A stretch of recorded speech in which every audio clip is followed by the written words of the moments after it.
So the fact is that less than 15% of people actually get a cognitive test each year, despite the fact that Medicare pays for seniors to have this done. So in this case, doctors are paid for giving a test, patients can do this without any out-of-pocket fee, and yet less than 15% actually take advantage of that.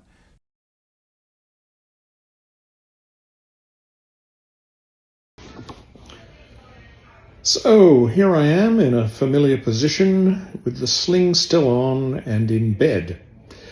How did that come to pass? Well, 5 weeks after the initial surgery, the doctor called me in, the surgeon called me in, wanting to take a look at the fact that we had been extruding some colorless fluid for about 3 weeks. And we kept sending them photographs and all this sort of stuff. And finally, they brought me in.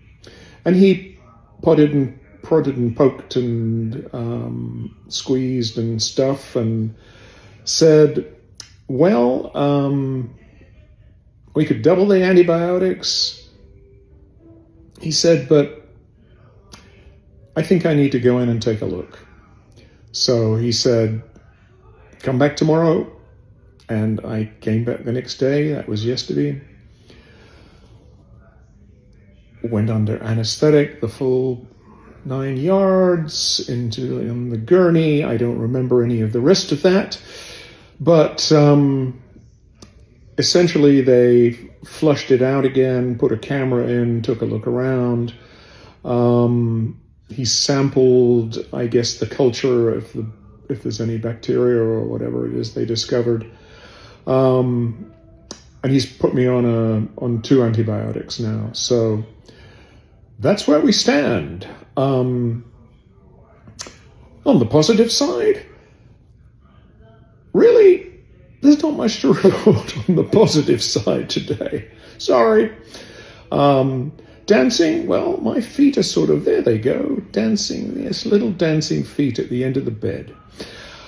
Okay, well, I'm basically fine, you know. So, signing off.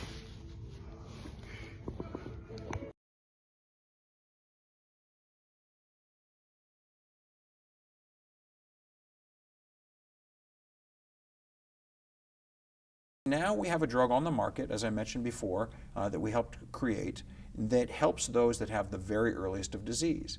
And almost nobody is actually diagnosed with the very earliest of disease because nobody's taken this disease seriously enough. And so now this issue of being able to tell the difference between very early memory loss and normal aging becomes much more difficult. And this is something that we're going to struggle with a bit, but we do fortunately have tests that don't hurt the body, that are easy to obtain, that can tell us at least if the protein is in the brain that could cause it.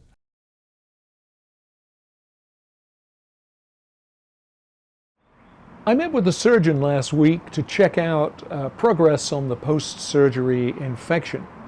He said everything looked good and to keep taking the antibiotics and come back and see them for another evaluation in a week. So on Friday, I go in, not to see the surgeon, oh no, he's on vacation in Scotland. I get to see his PA, his new PA, who has worked there for 1 week. So I am totally reliant on the expertise of this person to A, certify that there's no problem with the infection, B, that I can dump the sling, the expletive sling, and C, that I can drive again, which is great news for me and bad news for jaywalkers and wobbly cyclists. But to curtail this exercise in self-pity, there's much positive to report. I have resumed PT, my energy is returning, and I'm feeling much better. So fingers crossed for good news on Friday.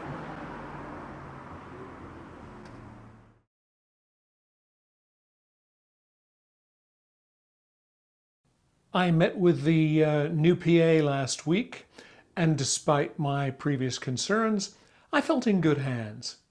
She and her colleagues said that if all felt well, I could ditch the sling this week. Well, it's this week now, and I'm out of the sling and driving Louise to cataract surgery tomorrow. So hopefully this episode with the rotator cuff is in the rearview mirror and I can resume whining about all my other ailments. Sadly, two assistants who help me with these videos have moved on to new opportunities. So I'm flying solo. And although I will be looking for new assistants, if you happen to know any folks with video editing experience, particularly suitable for young people, it's a paying gig, please send them my way. In the interim, I'm going to be posting more videos excerpted from the interviews I've been conducting, starting with 3 caregivers, people with a great deal of experience, a lot of tips, great stories about caregiving. And these will be interspersed with my own personal accounts. I'm going to keep that up, and whatever else I'm up to. So now that I have both hands back, check this out. A little faster. Slap, slap, clap, clap. Over and over. Mashed potato, and thumbs and thumbs. Again. Slap, slap, clap, clap. Over and over. Mashed potato, and thumbs.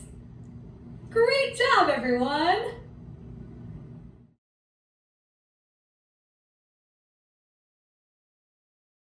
The day of the diagnosis, I remember it vividly. We were sitting in the office and the doctor was going through the test results, and he pulled up the one definitive result, which was the lumbar puncture test. And he goes, "Oh, you have Alzheimer's." And my jaw dropped. I just couldn't believe it. Yet at the same time, it explained a lot of what was going on. And Denise, like everything in life, just, okay, what's next? What do we do next? What do I do next? And so we went home and talked about what was next. And I said, well, let's call the kids. The kids need to know first. We called our daughter, the oldest, and I still remember her reaction. She said, we said, "Your mom has Alzheimer's." And she goes, "Oh, thank God. I thought it was a brain tumor." And I wanted to chuckle, but I thought, oh my gosh, no, I wish it was a brain tumor. We could do something about it. Her siblings were in a little bit of a disbelief, and I understand that. She was just 56 when she was diagnosed, and they knew she was under a lot of stress. And so some of them were saying, yeah, maybe she has it, maybe she doesn't. And it was really, the last sibling was her next oldest sister, who came to visit one time. This was probably 4 or 5 months after diagnosis, and said, "Does she really have the disease?" And we gave her a lecture and said yes. Because what's interesting is the person with the disease, if you're only with them for a day, you may not notice any changes whatsoever. And fortunately, her siblings all came over to our side and realized that there is a problem and she's got a disease, and immediately stepped up and started helping. They were fantastic through the whole journey.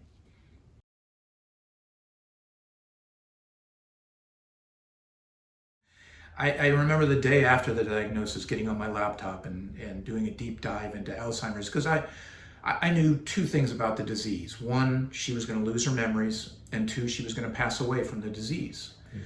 And when I started going into the research, I went to the Alzheimer's Association webpage and started researching, looking at the disease, reading the blogs that were going on, and it's just like, oh my God, this is much bigger than I had ever anticipated or thought it could be. And I said, I need help. I definitely need help, because it's always been my motto ever since I was a kid my dad instilled this in me, is to be the best you can. My dad never said, go out and win the race, go get A's. He just said, be your best. And that echoed with me. And I thought, I need to be the best caregiver I can for Denise.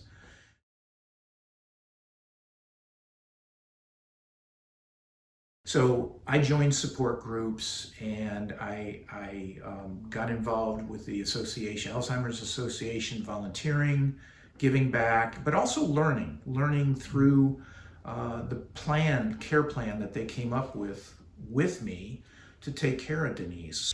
The support groups were our counseling. Yeah.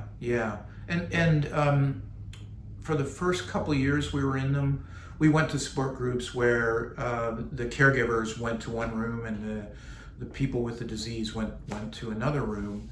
And that was the best thing. Because I was in a room with my contemporaries, people that were living through caregiving as I was, and we could tell our stories, and I could understand what that person was going through, and vice versa. There was so much empathy. Not only was the empathy healthy, but we would learn tricks of the trade, so to speak,